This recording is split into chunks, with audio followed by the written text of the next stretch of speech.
Languages and tools keep changing. Right. So you have to keep unlearning, relearning. Right. So the thing is, tooling is less important, but I think what's more important, communication, because in analytics, as much as it is a technical domain, but as you know, Gen AI has come in a big way in the industry. How do you think it's going to disrupt the entire analytics domain? I think Gen AI, specifically in analytics, it's less of disruption. It's more, people get scared that it's going to take away jobs. It's going to take away, what do I do when everything is getting automated? But I think especially what I've seen in very just early stages and how we I think as in making an entry into analytics, how I would choose an entry-level person, or I would like to choose an entry-level person, is when I see that. How do you manage that expectation? Because sometimes maybe people don't know, they have a problem, but they don't know what's a potential solution. Throughout the business, is this just a one-person problem? Is this a larger problem? Have we solved it anywhere else in the business that we can replicate a similar solution here? Right? It's really about streamlining or finding where this problem fits. If somebody wanted to start a career and they're just graduating off and they would want to do something like this, and they're not from an engineering background, what should they do? Data is related in economics, but it's not necessarily in engineering, or I didn't have a technical background. I learned all my technical skills on the job. Hello and welcome to Talking Through Podcast. My name is Dipankar. You must have heard this word called analytics. A lot of professionals have reached out to me and asked me, is this interesting? Is this boring? Is this only for engineering students? We have all the answers for you. And for that, we've invited Andreas Gergan, who's been on this field for more than a decade. So without any further ado, let's go for it. Hi, Andy. Welcome to Talking Through. Thank you for being here. Hi, Dipankar. Hi. We actually always wanted to kind of invite somebody who would know a little bit more about analytics, and knowing you already have like more than a decade experience in this field. So I guess why not you? So thank you for coming in here and for your time and all your insights that you're going to give us now. So before we start, would you like to introduce yourself to the audience a little bit? Sure. Yeah.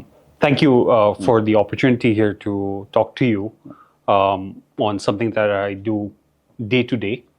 So as background, my name is Andreas. I come from Ladakh, which is the northernmost part of India. And so I did my education in a boarding school in Missouri, and then I went to the US. I did my bachelor's degree there, and I soon sort of started working in real estate, commercial real estate in New York, and spent a couple of years there, and then transitioned back to India, and then joined a company called GLG. And I've been there ever since, so 15 years that I've been there.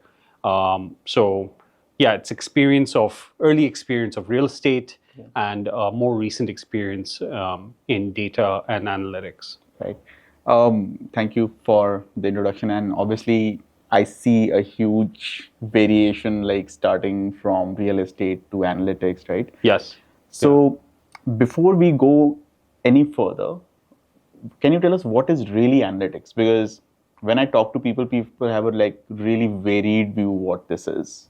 Right. So if you could explain what really that means. Analytics, in my mind, is, and just to put it very simply, right, is asking firstly the right questions, right, or knowing what you're going to solve, right, having a clear understanding of that.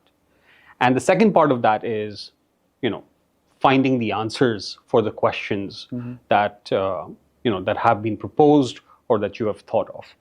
A lot of times, I think in analytics, that's the part we always, we're always sort of trying to find the answers, and everybody is about, what tools or what skills you need, because they all sort of help you sort of formulate answers. But people tend to kind of forget that analytics is about actually the question itself, right? If you don't ask the right question, then you end up going down different rabbit holes that possibly may not solve the issue, right? So I think as simply as I can kind of say it is asking the right questions of a problem that you're trying to solve, and and finding the answers. Right. The tooling is agnostic. You don't need to know a specific tool to ask these questions. You don't need specific tools to answer those questions. It's really, I mean, you could use Excel or you could use Python. We should be sort of clear on that. But I think starting with the question is like very important for you to start. So it's very important to kind of lay down the problem statement correctly, and you should know how to reach to a conclusion, right? Is that something that you would say is accurate, or? Yes, that's absolutely accurate, and that goes through the questioning and all of that. That goes through a little bit of a fairness as well. Right. So it should be debated. It should be discussed. You just can't sort of come up with questions or thing in a vacuum. If you're trying to solve it for a company, or you're trying to solve it for it needs to be tried and tested. Right. As are you asking the right questions? Right. So yeah. So when you kind of hire for your team, or when you are looking at a CV or a resume, what kind of technical and other skills that you look for in that person? Technically, I think we look for SQL, structured query language, right, which is comes in various flavors. So some experience around that. And then we look at if they possibly have Python or some scripting language that they know of. Even just general, I mean, and these are just two specific things that we're looking for, but it could be creating, VBA scripts, right? It could be anything that you are essentially, that tells me that you're technically oriented, right? And it doesn't necessarily, because languages and tools keep changing. Right. So you have to keep relearning and learning, unlearning, relearning. Right. So the thing is, tooling is less important, but I think what's more important is, again, as I kind of mentioned earlier, is for asking the right questions, critical thinking, right? Communication, because in analytics, as much as it is a technical domain, but day in and day out, you are actually talking to average everyday people, right? In a company, it's business users. So you need to be able to understand that side, because that's who you're trying to solve problems for. So communication, critical thinking, problem solving, these are some skills that I look for. And the other one thing that I would like to add here is that at the end of the day, the person should be someone you can work with, right? They should have a life outside of just their job. So, what are the interests that they have beyond just, having this right skills, is who are you as a person? So that's also assessed, in terms of, to get an overall understanding of a person. Right. So as far as my understanding goes, and also have been worked with you for a brief amount of time, many years ago. It's very important to be creative enough to look at a problem from different angles, right? Only then you can look for a solution, because sometimes you just don't know what the solution is and you keep trying and testing things, right? Right. So obviously, as you know, Gen AI has come in a big way in the industry. How do you think it's going to disrupt the entire analytics domain? What I would say is, I think Gen AI, specifically in analytics, it's less of disruption. It's more of a journey and evolution in analytics, right? So people get scared that it's going to take away jobs. It's going to take away, what do I do when everything is getting automated? But I think especially what I've seen in very just early stages, and how we sort of how we use Gen AI, both in the job, or it's it's more that a lot of the AI tools are able to sort of help you do something better, right? I think we need to kind of understand as the journey of analytics, or just in terms of data, is that data at one point was far removed from the business, right? Business always had questions. And I think the journey has been is, how fast can we bring data to the business so that they are able to answer their questions, right, when they actually need to answer them, right? Real-time data that that we keep sort of talking about, right? Real-time data analytics, even self-service data platforms, where you don't have a team building a report or a dashboard, but now you can create your own dashboard. So we were already moving there, right? Now we're just essentially moving into more sort of interfaces that are conversational, right, with AI, right? So you're able to answer those questions faster, right? But I think where so that's essentially a journey where I think where analytics is moving towards, but again, just coming down to the base is, you have to know what questions to ask, and like AI can help you sort of generate a Python code, but you need to know What to do? What to do. You need to be able to understand Python to be able to use that whatever that AI interface is, throwing at you. Sure. So, how do you suggest people upskill themselves in GenAI? Right, many people have asked me this question. We know we have to do GenAI, but how do we really do it? Right? Do you have any tips on that? So again, as I said, there's one is to be able to get comfortable using AI tools that are built specifically for for whatever work that you're doing, right? So for example, there's Copilot, which is specifically an AI tool used for technical development. So getting familiar, using that as a crutch to be able to sometimes in a lot of technical sort of or computer languages, you may not know a specific syntax or something. So AI in that way, having that AI assistant helps you sort of find those things faster. You can do your work more efficiently. Right. To specifically, if you're completely in a new domain, or you're trying to analyze something that you have not sort of analyzed before, again, a chat interface will be able to kind of help you with that as well. So in terms of skills, I think I can say that the base skills are very important in any data sort of profession. SQL or SQL is your mainstay wherever you go, right? Having hands-on experience in that, right, is very important, right? I think people forget is that, so SQL and then Python as a scripting language, because we, there's a lot of ML models, machine learning models, and different things that statistical packages. You need to be able to identify those, be able to, even if you run those statistical packages through, say, through an AI interface, right? You got to know what it's doing, right? So I think just these are some main skills that I would say. Again, if you're now trying to visualize things, there are a dime a dozen sort of visualization tools, right? So just getting good at any, or just having an understanding of what visualization is, what are best practices in visualization, that's as much as you can kind of do. But as I said, get comfortable using AI tools to enable you to do better work. Right. So in your domain, which is analytics and data, so people start the initial career path as an analyst, and they would grow on to become senior analyst, and then product directors or managers.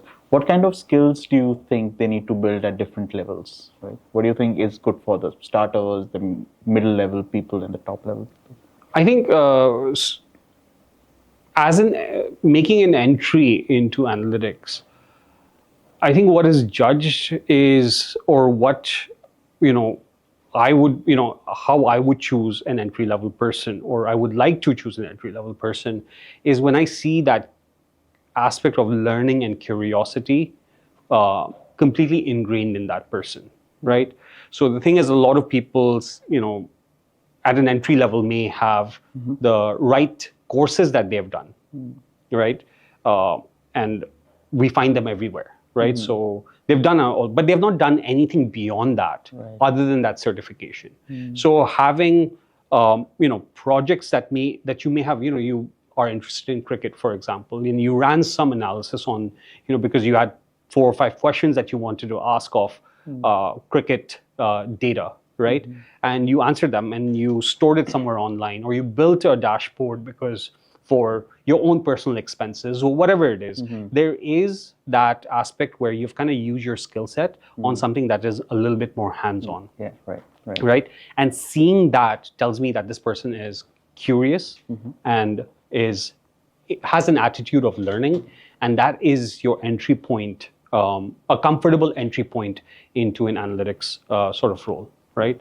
Now, beyond that, as people sort of grow, I think so at a start, I think that's where the entry is. But as people sort of journey through that, they find that they spend a lot of time talking to people, right? Because having just being able to be on Zoom, right? Having that professional presence, being able to ask questions again, understand the business problems, not being just someone who just is like an ATM, that is very, the business asks for something and you just go do it, but you actually step back, ask, why is this person asking me this question? That tenacity, that sort of critical thinking aspect sort of becomes a lot more valuable in senior roles, and communication and managing those relationships there, right? So the softer skills start sort of really shining through in that, right? At the same time, you're technically sort of growing as the technical landscape keeps sort of changing. At more senior levels, again, we're thinking more in terms of business-wide, firm-wide solutioning of some of the data issues. A large part of is especially the business kind of the usual problem a business sort of faces is people using different data sources for their reporting, and that becomes for their analysis, and that becomes a problem because you have one answer, someone else has another answer, and everybody has different answers, and that becomes a problem because no one knows which one is correct. So establishing something that's called a single source of truth in data for an organization. You're thinking larger solutions, creating certain data policies around data governance, around ethics, right? These become a lot more important at that level. Would you say you being on the business side at GLG first when you started and then moving on to analytics was a better path to go into analytics because you understood the business better? Or do you think anybody who comes directly to analytics and never worked in the business could do the same thing? I think both paths are good. I've benefited from being in the business and knowing exactly the different workflows because I actually did a lot of the work myself, right? So I understood the innate sort of inherent problems of the business. So when I actually started and moved towards analytics, it was easier to talk to people, understand their pain points, empathize with them, which is a huge part of, and then being able to find the right data or the right data solutions to be able to solve for that.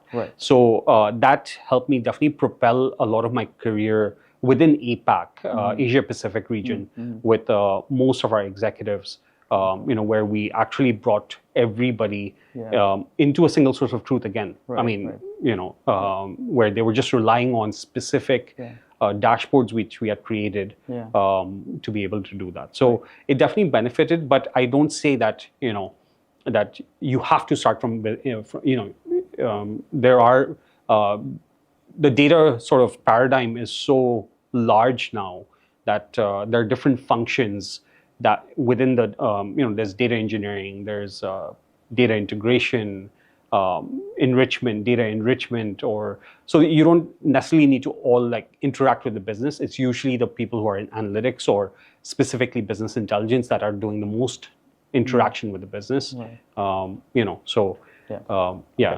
So when people come to you with requirements that we want this, how do you manage that expectation? Because sometimes maybe people don't know, they have a problem, but they don't know what's a potential solution. But how do you manage that situation that this is a potential solution, but they are not able to buy it? Like, how do you manage that gap? first question you always need to ask is, why are they asking me this question? Yeah. Right? What is the reason? Because a lot of business users are trying to solve something very specific to them, right? And a lot of people actually may just have dreamt it in night that this is what they need and come to me in the morning saying this is what I need, right? But that's the wrong. So you really need to ask why, right? Or is this a problem that sort of exists throughout the business? Is this just a one-person problem? Is this a larger problem? Have we solved it anywhere else in the business that we can replicate a similar solution here? Right? It's really about streamlining or finding where this problem fits in a larger solution that we're trying to develop for the business, right? Because if we try and solve everyone's problem in isolation, then that's essentially very problematic, and then we create a lot of silos. We're not able to streamline people's, or solve it at a larger level. So the first question is always why, and having that conversation, having a very critical conversation about what they are actually looking for. How is it going to solve their problem? But more than that, is this something that is saving the company money, or is this generating some level of revenue? Right.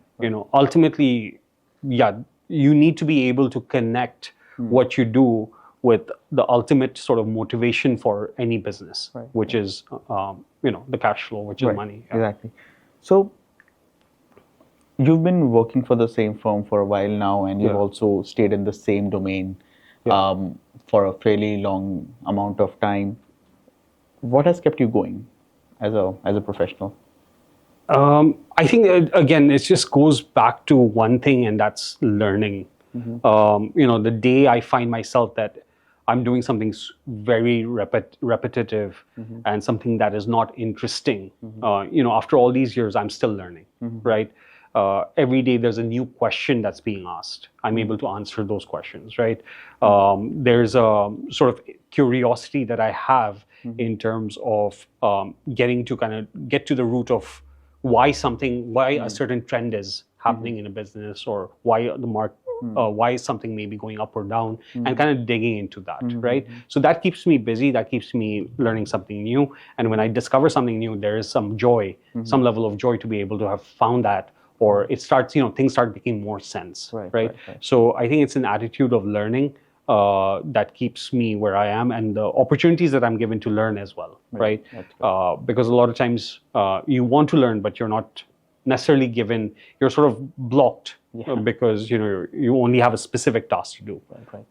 So that's So listening to you and conversing with you on this topic, one question that has come to my mind is, if somebody wanted to start a career and they are just graduating off and they would want to do something like this, and they're not from an engineering background, what should they do? Is there a way out of this, or you need to have an engineering background? You don't need. So the thing is, I'm in economics background, right? So economics, while data is related in economics, but it's not necessarily in engineering. Or I didn't have a technical background. I learned all my technical skills on the job, right? So I don't think nobody needs to shy away because they're actually not done engineering. What I say is that we should have as many disciplines in analytics, right? Backgrounds, because an architect, right, for example, sees the world in a specific way, asks questions in a specific way. A philosopher asks questions in a different way. An engineer asks questions in a third way. So the thing is, having more people from different perspectives allows you to ask, think about a problem even deeper, right? So I think, we should welcome anyone who wants to join analytics, but are from a different background. They should be able to join. But I think then it's really about identifying what you're trying to solve. If I have to say one thing is, for someone who's making an entry here, is to be able to find a data set that is interesting to you. It can be anything, and we have many repositories online that avail of a lot of different data sets, whether it's in sports, it's in it's stock markets, it could be anything, right? Right. And be able to discover it, because if you're not interested in the data, right, you will not be able to discover it. Right, right. But as you kind of start saying, okay, I want to answer these questions of this data set, then automatically you'll start looking for the tools that help you answer those questions, right? So there's a natural sort of learning that you do, or the skill itself does not become the prize, but what you are trying to learn, Yeah. right? Yeah. And you end up learning. That's I mean, that's essentially I think how it works. Yeah, exactly. So you must have worked with a lot of young individuals, right? Yeah. What is your advice to Gen Z? So yeah, so there's, I mean, from when we sort of grew up, I think we had very specific institutions and knowledge bases where we could either go to a library, or we had to go to the computer lab, or enroll for a course to be able to learn. So I think now the availability of of content, of knowledge, of resources, of whatever you want to do is so vast that I think it gets very confusing as to what you want to do. So I think, and a lot of times when everything is available to you, you don't know exactly. You end up, the paradox of choice, I think they sort of kind of call it, right? So the thing is, I think for the advice is to be able to be very specific, like really, figure yourself out, think about like what you want to pursue, one specific thing, and just go after that one thing. Right. You will stumble on different things along the way that may change your path later, right? But at first is to choose one thing, get really good at it, and Keep going. and just keep going. Right. Yeah. So I think I'm done with all the professional questions. Okay, nice. But I just wanted to ask you about Ladakh and nice. your life there Yeah. versus your life here. Yeah. And any tips for people who want to travel to Ladakh? Okay. Ladakh, I'm probably the most un-Ladakhi because I've not lived in Ladakh for too long. Yeah. But at the same time, it is my hometown. Leh specifically is where I live. My parents live there. It's, as the pictures say, and as people come back and say, it is a beautiful place. It's unlike any other place here in India. Obviously, it's at a much higher elevation, so people going up there need to take a day of rest. Otherwise, there are health consequences because of because the elevation is high. I think one advice is that you just can't do Ladakh in a matter of 3 or 4 days or 5 days. You need to spend a longer time in Ladakh, and a lot of sort of, I think people kind of go and want to do everything in Ladakh, but Ladakh is so vast.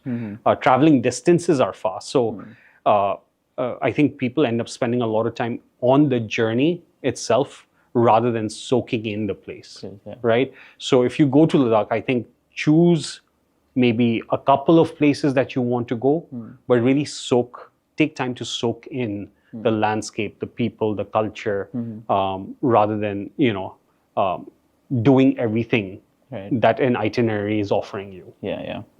Yeah. And what about food in Ladakh? What's the best thing there?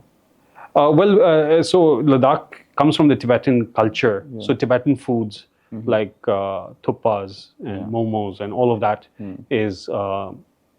But because obviously that's your mainstay, but because Ladakh was also part of the Silk Route, there is the culture has also mixed from different influences, whether it's from Baltistan or Kashmir or mainland India. The traders brought in different recipes and different, so their breads are very, breads are not necessarily Ladakhi as such, but they're brought in, the recipes are brought in from different places. So it is exquisite, mainly because of the history of a lot of our foods there. Sure. Yeah. Great. Thank you, Andy. Thank you so much. It was great speaking with you, and I hope the audiences would have gained a lot from this discussion, and specifically people who want to get into analytics. If you have any questions, drop them in the comments. Hope you liked this podcast with us. That was Andreas Gergan, who was explaining you about analytics. Please support us, subscribe our channel, like our channel, and also stay tuned for the next videos. Till then, goodbye.